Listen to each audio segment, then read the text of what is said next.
A influência da Igreja Católica na Idade Média.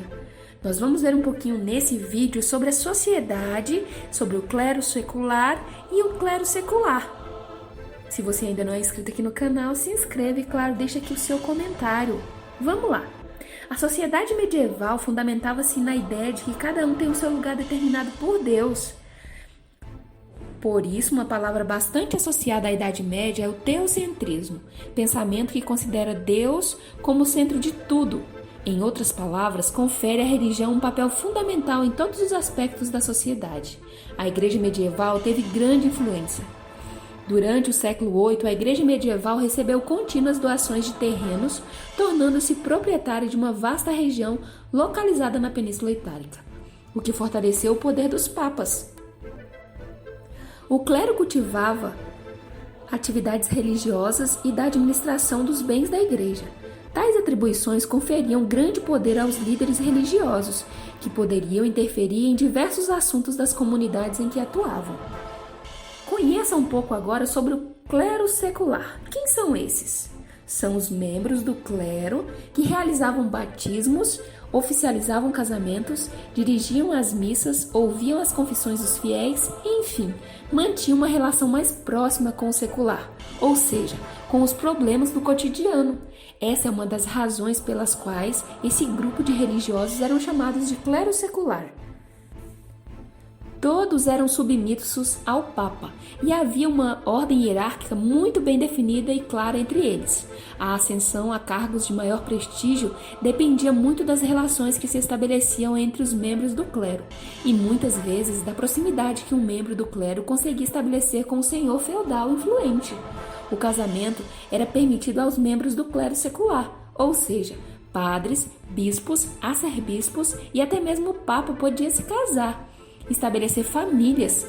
É comum encontrar documentos medievais que falam de familiares de membros do clero que por vezes eram bem numerosos. A proibição definitiva do casamento passou a existir somente a partir do fim do século XI. Somente a partir do século IV, a crítica ao mau comportamento de alguns membros do clero fez com que surgisse um movimento que buscava uma vida mais afastada, mais isoladas. E essa tendência cresceu e no século V e VI já era possível encontrar os primeiros mosteiros. O que são mosteiros? Mosteiro é uma palavra que significa lugar para viver sozinho. Posteriormente, veio a designar o conjunto de edifícios e terras ocupados por comunidades religiosas. Conheça agora um pouquinho sobre o clero regular. A vida monástica era bem simples. Os monges viviam de forma comunitária, em sua maioria isolados do resto do mundo. Havia monges muito instruídos que falavam, liam e escreviam em várias línguas, dentre as quais destacamos o hebraico, o grego, o latim e a língua natal. Os membros do clero que viviam nos mosteiros, abades e monges, faziam parte do clero regular e estavam organizados em ordens religiosas que se espalhavam por toda a Europa, cada qual conseguia as orientações daquele que era considerado seu fundador. Os monges faziam 3 votos básicos: pobreza, alguns consideravam somente a roupa do corpo como propriedade pessoal; obediência, ainda que muitas vezes não concordasse com algumas ordens; castidade, nunca se casavam. As principais ordens monásticas fundadas na Idade Média e ainda existentes hoje são os beneditinos, monges seguidores de São Bento, franciscanos, seguidores de São Francisco de Assis, dominicanos, representantes das regras de São Domingos.